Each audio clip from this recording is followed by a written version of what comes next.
गुरुर्ब्रह्मा गुरुर्विष्णु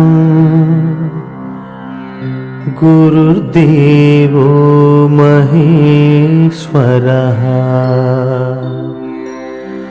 गुरु साक्षात् परब्रह्म तस्मै श्री गुरवे नमः।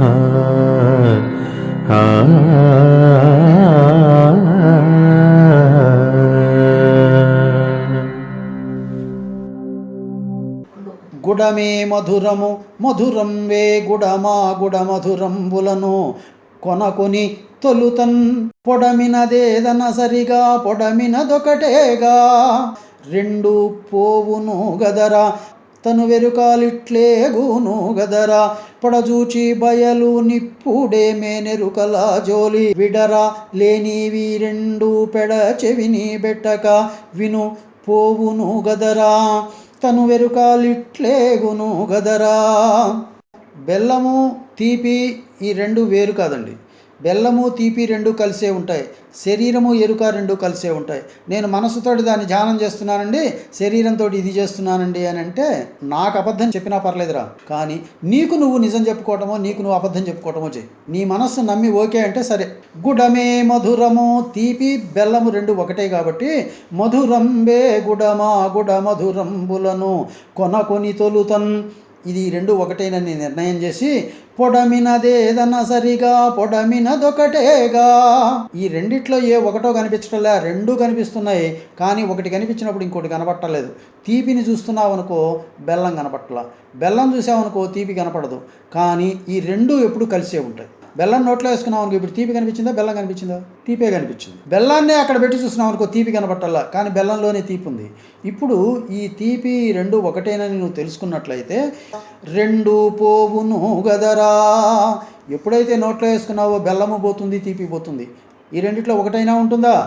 కాబట్టి తను వెరుక ఇట్లేగును గదరా. తనువు ఎరుక ఈ రెండు ఒకటే కాబట్టి నువ్వు ఎప్పుడైతే పరబయలైనటువంటి ఆ పరమాత్మ అనేటువంటి అనుభూతిలోకి వెళ్ళావో ఇక్కడ ఇది కనిపించదు. ఏది కనిపించదు? తనువెరుకలు కనిపించవు. బెల్లాన్ని చప్పరిచ్చినట్లుగా ఆ బట్టబయలుతోటి దీన్ని చప్పరిచ్చు, అంతే, ఎరుక మాయమైపోతుంది. పొడజూచి బయలు నిప్పుడే మేనెరుకాల జోలి విడరా. కాబట్టి పొడజూచి ఆ ఉన్నటువంటి పరబయలుని నీవు జాగ్రత్తగా చూస్తున్నట్లయితే ఇప్పుడే ఎరుక జోలి విడరా. ఈ ఎరుక యొక్క సాంగత్యం ఇప్పుడే పోతుంది. వదలక పోవవి నినువీడి, నువ్వు వదిలితే అవి వదులుతాయి, నువ్వు పట్టుకొని అది పోతుందంటే ఎందుకు పోతుంది? నీ మనస్సు నుంచి నువ్వు దాన్ని తీసేయాలి. లేనివి రెండు పెడ చెవి పెట్టాక విను పోవును గదరా.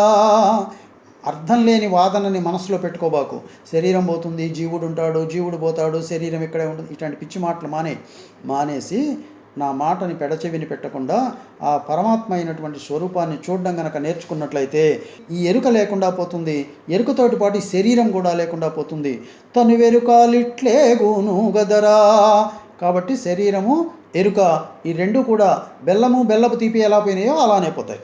కాబట్టి ఇది ఉన్నది అనుచు బయలు ఎరిగి ఎరుకచే ఇది లేనిది అనుచు నెరుక ఎరిగితే శరీరా ఆపై నుండేదెట్లందు వినరా. ఉదయాస్తమానములుడుగాక ఇదిని నెమ్మదిలో నమ్ము నా మాట నిశ్చయమిట్లు ఎరిగితే శరీరా ఆపై నుండేదెట్లందు వినరా. ఇది ఉన్నది అంటే బయలే ఉంది, ఈ బయలే ఉంది అని మనసులో పదే గుర్తు తెచ్చుకో. అనుచు బయలు నెరిగి ఎరుకచే ఇది లేనిది అనుచు ఎరుక నెరిగితే శరీరా. ఎప్పుడైతే నీకు ఈ శరీరానికి భార్యతో వచ్చింది, ఈ శరీరానికి పిల్లలతో వచ్చారు, ఈ శరీరానికి డబ్బుతో వచ్చింది, ఈ శరీరానికి అహంకారంతో వచ్చింది, కోపంతో వచ్చింది, మతమాశ్చర్యాలతో వచ్చినాయి, ఇవి ఎప్పుడు తోస్తున్నాయో అప్పుడు ఈ జ్ఞానం లేదు, ఎరుక లేదు, నేను లేనివాడిని, నేను పరమాత్మనై ఉన్నాను, నేను ఆ బట్టబయలే అయి ఉన్నాను అందుకని ఆయన అన్నాడండి, లేనెరుక తోచినప్పుడు దానికి దశ దిశల ఎందు తగమొదట కొనను, తానంటకున్న బయలును లేనికలే చూచనేని లేకపోవు కదా. ఎరుకతో బయలు లేకపోదు కదా. ఎరుక ఉందంటే దాని పక్కనే బయలు ఉంటుందండి. ఎరుకని వదిలిపెట్టి బయలును చూసుకుంటూ ఆ బయలునే శాశ్వతం అనుకొని దానిని నమ్ముకుంటూ ఎప్పుడన్నా ఎరుకతో వచ్చినప్పుడు నేను మళ్ళీ దీంట్లోకి వచ్చానండి అని మళ్ళీ వెంటనే లాక్కుపోయి మళ్ళీ దాంట్లో పెట్టుకో. ఈ శరీరంలో ఈ ప్రాణము నిర్గమించేటప్పుడు నీ భార్య నీ శరీరం మీద పడి ఏడుస్తూ ఉంటుంది, నీ పిల్లలు ఏడుస్తుంటారు, నీ బంధువులు గోలగోల చేస్తుంటారు. ఈ గోల చేసేటప్పుడు నీ లోపల ఆ బట్టబయలులో పెట్టినటువంటి యొక్క ఆ కాన్షియస్నెస్, ఆ జ్ఞానం పొరపాటున బయటకు వచ్చి, అయ్యో నా భార్య ఏడుస్తుందే అనుకుందే చూడు, అయిపోయిందే నీ చరిత్ర, ఈయనగాచి నక్కల పాలు చేసినట్టే. నువ్వు ఇన్నాళ్ళు చేసినటువంటి కర్మ మొత్తము కూడా మళ్ళీ విజృంభించి ఆటోమేటిక్గా నిన్ను తీసుకెళ్ళి మళ్ళీ బొందల్లో పెట్టేస్తుంది. అందుకని ఇది లేనిది ఇది లేనిది ఇది లేనిది అనొచ్చు, ఎరుక నెరిగితే సరిరా. ఇది లేదు కాబట్టి ఎరుకతోటి నాకు పని లేదు అని దాన్ని ఎక్కడికక్కడ దాన్ని కొంగ కొట్టాలి అంటాడు. ఆపై నుండేదెట్లందు వినరా. ఎప్పుడైతే ఈ ఎరుకపోయిందో, ఎరుకపోయిన తర్వాత ఆపైనే ఉంది అని చెప్పడానికి ఎవడున్నాడు ఇక్కడ? కాబట్టి ఉదయాస్తమానముడుగాక ఇది నీ నెమ్మదిలో నా నమ్ము నా మాట. నువ్వు ఎంతసేపటికి తెల్లారింది పొద్దుగుకింది, తెల్లారింది పొద్దుగుకింది, ఈరోజు అయిపోయింది, రేపు మళ్ళీ గురువుగారు మళ్ళీ పొద్దున్న 10ంటికి మొదలు పెడతారా, అబ్బో ఈ పనులన్నీ మానుకొని ఇప్పుడు ఆయన దగ్గర కూర్చోవాలా అని అనుకోకుండా ఈ రాత్రి పగలకు అతీతంగా ఉండి నువ్వు దాన్ని సాధన చేయాలి. అంటే రాత్రి పగలు నీ మైండ్లో గుర్తుండకూడదు, రేపు ఇవాళ అనేది కాదు గుర్తుండాల్సింది, బోధ గుర్తుండాలి అని. 24 గంటలు నీ మనసులో సూర్యాస్తమయాలు లేనటువంటి యొక్క ఆ పరమైనటువంటి ఆ బట్టబయలు ఏదైతే ఉందో నీ మనస్సు, నీ నిశ్చలత అలా ఉండాలి. నమ్ము నా మాట నిశ్చయమిట్లు ఎరిగితే సరిరా. ఈ విధంగా నువ్వు దృఢ నిశ్చయం కలిగి కనుక ఉన్నట్లయితే, ఆరూఢ భావం కలిగి ఉన్నట్లయితే, ఇంతకంటే నువ్వు సాధించాల్సింది కానీ ఇంతకంటే గొప్ప సాధించేది కూడా ఏమీ లేదు. ఆపై నుండేదెట్లందు వినరా. ఆ పైన ఉండేది ఎట్లా ఉంటుంది? ఇంకా ఆ పైన ఏముంది కాబట్టి నువ్వు వినడానికి, చూడ్డానికి, కంటానికి నిర్ణయమైనటువంటి యొక్క స్థితిని నీవు ఆ విధంగా ఆరూఢత చెందాలి. ఆరూఢం అంటే ఏంటి? నీ రక్తంలో కానీ, నీ ఆలోచనలో కానీ, నీ మాటలో కానీ ఇది తప్ప ఇంకొక మాట రాకూడదు. దీనినే మనం ఏమంటున్నాం ఇక్కడ? తను ధన మనఃప్రాణముల చేత త్రికరణ శుద్ధి అంటారండి. శరీరము చేత, మాట చేత, ప్రాణములో కూడా, ఊహలో, ఆ ఊహలో కూడా గురువు చెప్పిన మాట తప్ప ఇంకొక మాట నీ మైండ్లో ఉండకూడదు. అలా ఉండటాన్ని త్రికరణ శుద్ధి అంటాడు. ఈ త్రికరణ శుద్ధిగా దీనిని నీవు ధ్యానం చేయటం నేర్చుకో. ఈ సాధన ఇలా చేయాలి. ఇలా చేస్తే పరిపూర్ణ బోధ నీకు దృఢపడుతుంది. ఈ కందంతో ఈ పరిపూర్ణ బోధ అక్కడికి పూర్తి చేశారు. గురుమంత్ర ప్రతాపం అనేటువంటి యొక్క టాపిక్ ఈరోజు చెప్పుకుంటున్నాం. గురుమంత్ర ప్రతాపం అంటే ఏంటి? మనం చేరవలసిన గమ్యాన్ని గురించి ఒక 3 మాటలు మనకు ఆయన చెప్తాడు. ఆ మాటల యొక్క ప్రభావం ఎలా ఉంటుంది, ఆ మాటలేంటి, ఆ మాటల ప్రభావం ఏంటి అనే దాన్ని ఈ గురుమంత్ర ప్రతాపంలో తెలియజెప్తాడు.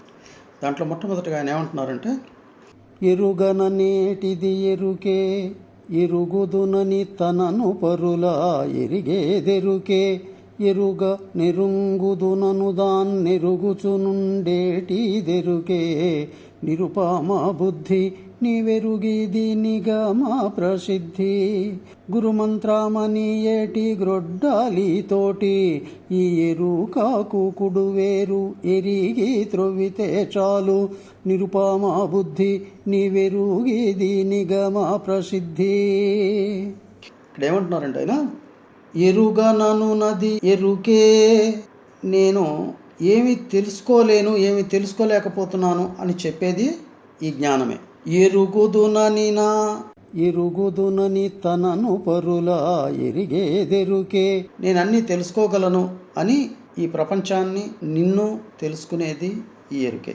ఎరుగ నెరుంగుదునను దాన్నెరుగుచునుండేది ఎరుకే, ఏదైతే తెలియబడటం లేదో ఆ తెలియబడినటువంటి ఆ పరంధామాన్ని, ఆ పరశివత్వాన్ని, తెలియబడుతూ ఉన్నటువంటి యొక్క తన చిద్విలాసమైనటువంటి యొక్క ఈ ప్రపంచాన్ని, తనని కూడా ఎరిగేటువంటిది ఏదైతే ఉందో అది ఎరుకే. నిరుపమా బుద్ధి నీవెరుగిది నిగమా ప్రసిద్ధి. నిరుపమ బుద్ధి అంటే సున్నితమైనటువంటి జ్ఞానంతో తెలుసుకో. గురుమంత్రమని ఏడి గ్రొడ్డాలి తోడా నీవెరుక కూకటి వేరు ఎరిగి తవ్వితే చాలు. ఇప్పుడు నీవేం చేయాలి? నిశ్చలమైనటువంటి యొక్క మనస్సుతోటి నిగమ ప్రసిద్ధం అంటే ఏంటి? శాశ్వతమైనటువంటి ఇంతకంటే వేరుగా లేనటువంటి యొక్క ఏ పరంధామాన్ని గురించి గురువు అయితే మంత్రబద్ధమైనటువంటి వాక్యాన్ని చెప్పాడో ఆ వాక్యాన్ని జాగ్రత్తగా తెలుసుకొని వెరుక కూకటి వేరు ఎరిగి తవ్వితే చాలు. ఈ ఎరుక యొక్క కూకటి వేరు ఎక్కడ ఉంది? ఎరుక అని చెప్పబడేటువంటి ఈ వృక్షానికి, ఈ సృష్టి అని చెప్పబడే ఈ వృక్షానికి తల్లివేరు ఎక్కడుంది? ఊర్ధ్వమూలం అధస్సాకై అని. అంటే శరీరం అనేటువంటి ఈ వృక్షానికి కూడా వేరు కింద లేదు, పైన ఉంది. సహస్రారంలో ఉన్నటువంటి యొక్క ఆ 4వ శరీరం అనేది దీనికి కూకటి వేరు లాంటిది.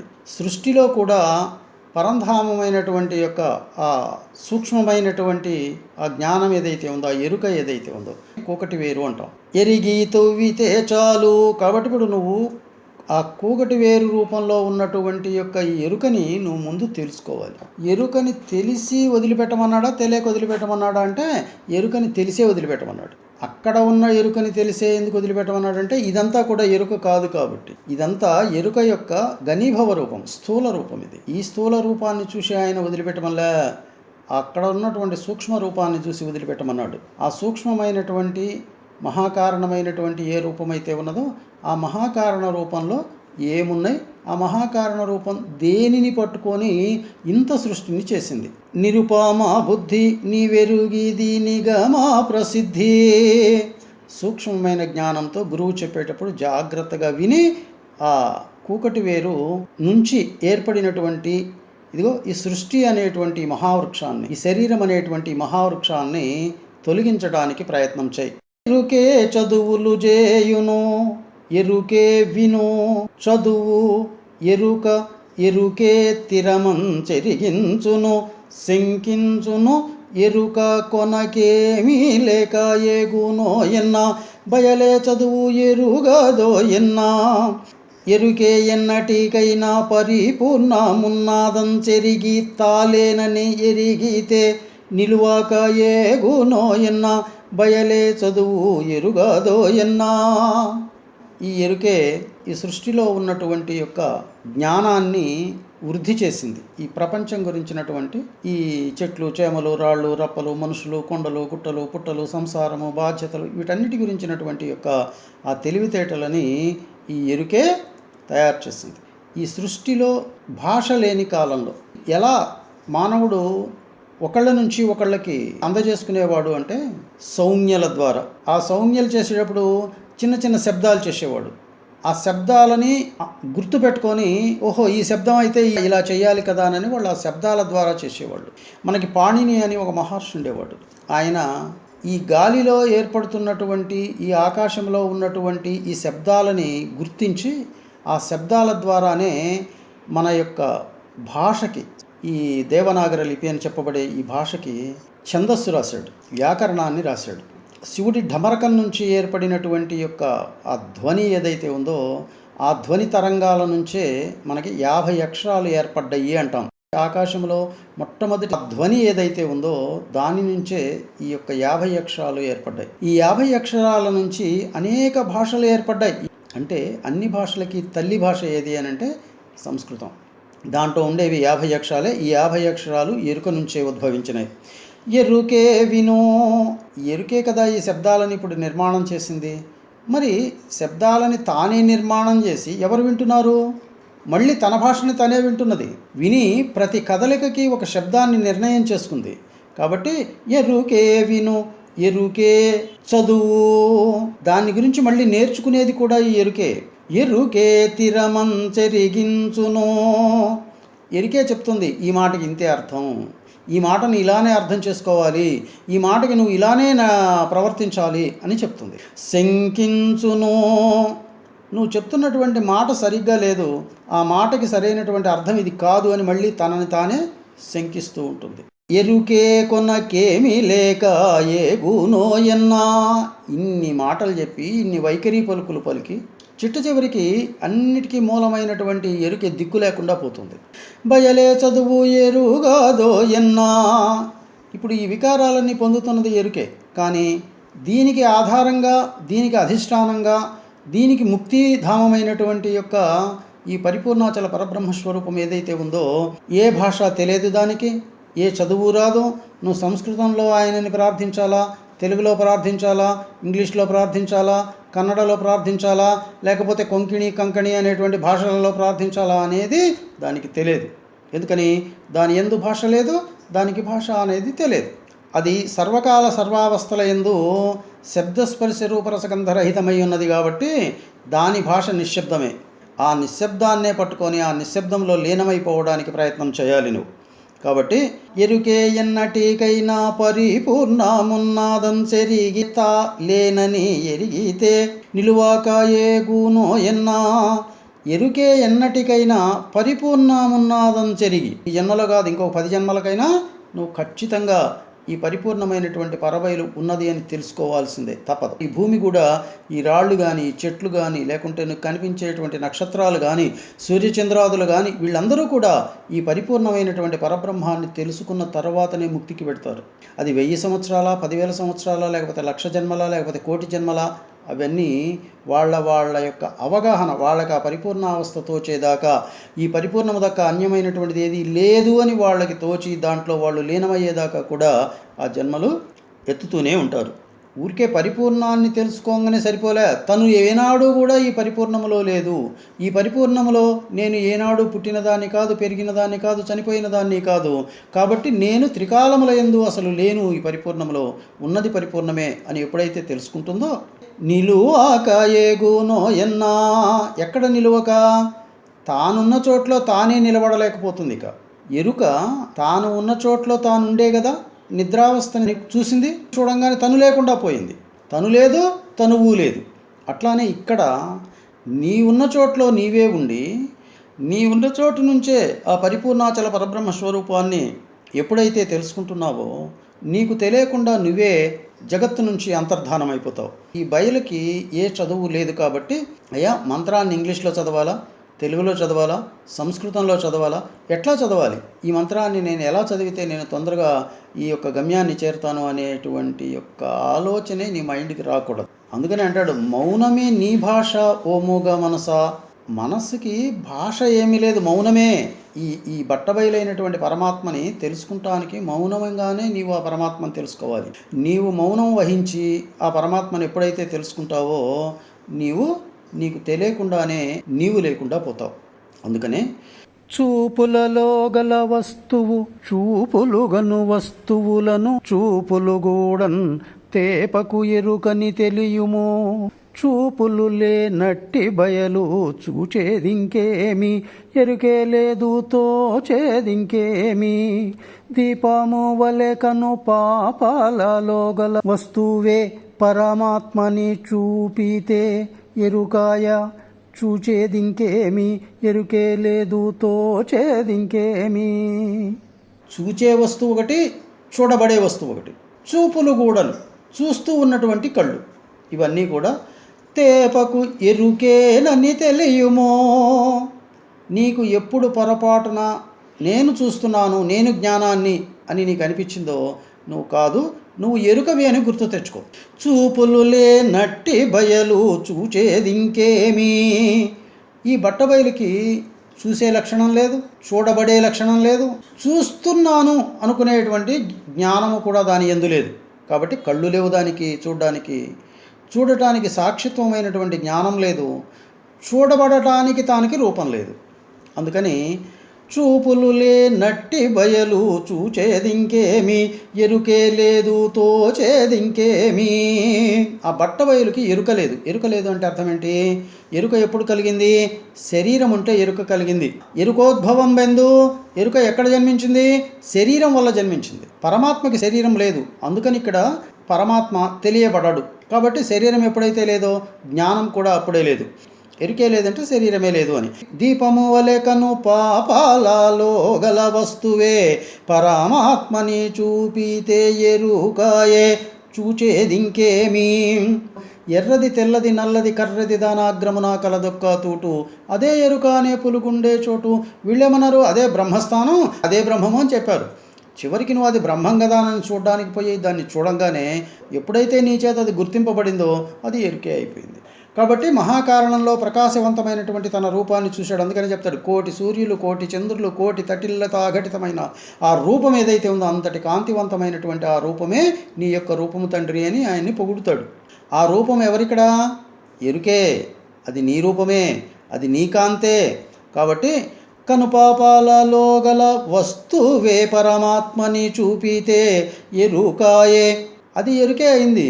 చూచేది ఇంకేమీ, ఎరుకే లేదు తోచేది ఇంకేమీ. ఈ ఎరుకే కదా ఇప్పుడు ఆ పరమాత్మను చూడాలి. ఈ ఎరుక ఎప్పుడైతే ఆ పరమాత్మను చూడడానికి మొదలుపెట్టి ఆ పరమాత్మలో దృష్టి పెట్టిందో తనే చూడటానికి అవకాశం లేనటువంటి యొక్క స్థితిలోకి మగ్గిపోయింది. చూచేది ఇంకేమి, ఎరుకే లేదు తోచేది ఇంకేమీ. ఎరుకే లేదు, తోచేదేంటి ఇంకా? శతపత్రాప్తుని పొడగని అతిరయమునతిమిరమణగి అగుపొడదట్లే అట్ల తులిత గురు కృపగలిగిన మతిమంతుల జూచి ఎరుక మరి నిల్వబోదు. సంశయమును నీ మది నిల్పారాదు. శృతులందు స్మృతులందు ఇతిహాసముల యందు సతతము శ్రమ పాడి వెతకిన ఈ ఎరుక మరి నిల్వబోదు. సంశయమును నీ మది నిల్పారాదు. శతపత్రాప్తుడు అంటే సూర్యుడు. ఈయనకి 100 కిరణాలు ఉన్నాయి. ఇంకా చెప్తే 101 కిరణం ఉంది.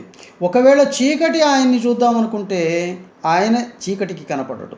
శతపత్రాప్తుడు అని ఎందుకు చెప్పాడంటే ఈ ఆగ్నేయ స్థానం నుంచి 101 నాడి మెదడులోకి వ్యాప్తమై ఉంటాయి. కౌరవులు 101 మంది, పంచ జ్ఞానేంద్రియాలు 5 పాండవులు. వీళ్ళు ఉన్నటువంటి చోటు ఎట్లాంటిదయ్యా అంటే ఏ మలినము లేనటువంటి శుద్ధమైనటువంటి క్షేత్రం. అందుకని దానికి ధర్మక్షేత్రము అని పేరు. ఇటువంటి ధర్మక్షేత్రంలో అంటే ఏంటి, దానికంటూ ఏ ఇది లేదు. నువ్వేదన్నా రంగు వేస్తే అది ఆ రంగులో కనిపిస్తుంది. నువ్వేదన్నా ఒక భావన కల్పిస్తే ఆ భావనలో కనిపిస్తుంది. ఎవరు?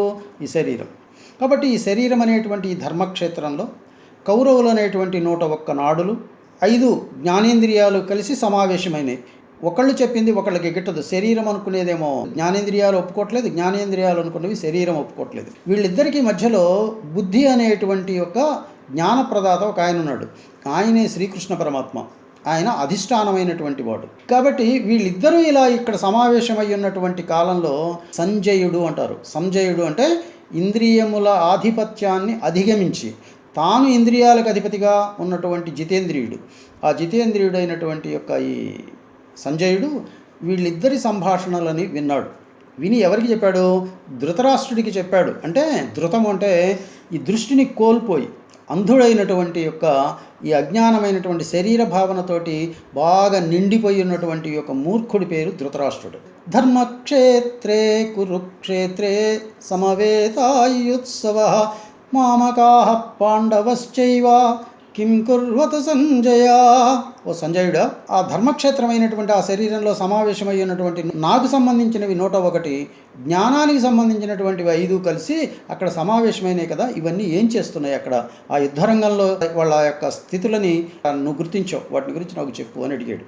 భగవద్గీత వేదాంత గ్రంథం అండి, అంతేకాని యుద్ధరంగాన్ని గురించి చెప్పినటువంటి గ్రంథం కాదు. మొదట 1వ అధ్యాయం దగ్గర నుంచి కూడా చివరి అధ్యాయం దాకా కూడా శరీరము, శరీర తత్వము, శరీరంలో జరుగుతున్నటువంటి యొక్క సంఘర్షణ, వాటికి ఉన్నటువంటి యొక్క లక్షణాలని, వాటి సంకేతాలని ఎలా గుర్తించాలో చెప్పాడు. అయితే ఇక్కడ శతపత్రాప్తుని పొడగొని అతిరయమున తిమిరమణగి అగుపడుదట్లే. ఎట్లా అయితే ఈ చీకటి ఈ పరమాత్మని చూద్దామనుకొని వచ్చి తానే లేకుండా పోతున్నదో అట్ల తులిత గురు కృపగలిగిన, అదేవిధంగా అసలు నీవు ఊహించలేనంత గొప్పదైనటువంటి ఆ గురుకృప, ఆ గురుకృప వాడి మీద ఎప్పుడైతే ప్రసరించిందో నీ అంధకారాన్ని పోగొడుతుంది. అలా పోగొట్టేటువంటి యొక్క గురుకృప కలిగిన, ఎప్పుడైతే అతనికి ఆ గురుకృప కలిగిందో మతిమంతుల జూచి ఎరుక మరి నిల్వబోదు. ఆ గురువు యొక్క అనుగ్రహం వల్ల తెలుసుకోవలసిన దానిని తెలుసుకున్నటువంటి వాడు మాత్రమే గురుకృప కలిగిన వాడు అని. నేను ఎన్ని చెప్తున్నా దానిలో ఉన్నటువంటి సూక్ష్మాన్ని ఎవరైతే గ్రహించరో వాళ్ళు గురుకృప లేని వాళ్ళు అని. అంటే గురువుకి కృప లేదని కాదు, నీవు గురుకృపకి అనుకూలంగా నీ యొక్క మేధస్సుని ఉంచలేదు అని అర్థం. కాబట్టి అట్ల తులిత గురు కృప కలిగిన మతిమంతుల చూచి ఎరుక మరి నిల్వబోదు. ఎప్పుడైతే ఆ పరమాత్మ పొడగన్నాడో, ఆయన్ని చూశాడో, ఇక్కడ ఈ ఎరుక మరి నిల్వబోదు. సంశయమును నీ మది నిల్పరాదు. నీ సంశయాన్ని నువ్వు నీ మనస్సులో ఇక ఉంచుకోవాల్సినటువంటి అవసరం లేదు. ఎందుకని? తప్పు తనందుంచుకొని తప్పని కూసే తప్పుడు నరునకు చెప్పేదా చప్పుడు చాలించు మనచు సభవారు వినగా. తప్పు తనలో ఉంది. ఏమిటా తప్పు? తను నమ్మడంలా, సరిగా వినడంలా. నేనేదో చెప్తున్నా, నువ్వేటో దిక్కులు చూస్తున్నావు. నేనేదో చెప్తున్నా, నువ్వేదో పరధ్యానంగా ఉంటున్నావు. దానివల్ల నేను చెప్పిన దాంట్లో ఉన్నటువంటి ఆంతర్యాన్ని నువ్వు గ్రహించలేకపోతున్నావు. కన్ను కదిలితే మనస్సు కదులుతుంది. గుళ్ళో రాయి ఎలా అయితే కదలకుండా అలా నిశ్చలంగా అట్లానే ఉంటుందో, నీవు గురువు ఎదుట అలా ఉండాలి, అలా నిశ్చలంగా ఉండాలి. అట్ల తులిత గురు కృపగల్గిన మతిమంతుల చూచి ఎరుక మరి నిల్వబోదు. ఆ విధంగా నిశ్చలమైనటువంటి మనస్సుతోటి ఆ నిర్ణయం చేసినటువంటి ఆ గురుస్వరూపాన్ని నీవు చూస్తావో, దానిని గురుకృప అంటున్నాం. ఆ పరబయలుని తెలుసుకొని దాని యందు నీ మనస్సుని ఉంచటం, అది నీవు పొందగలిగినప్పుడు అప్పుడు నీకు ఈ ఎరుక ఉండమన్నా ఉండదు. సంశయము నీ మది నిల్పరాదు. ఒకసారి చూసి చూడు, దాన్ని ఉంటుందో పోతుందో నీకే తెలుస్తుంది. శృతులందు స్మృతులందు ఇతిహాసముల యందు, శృతులలో కానీ స్మృతులలో కానీ.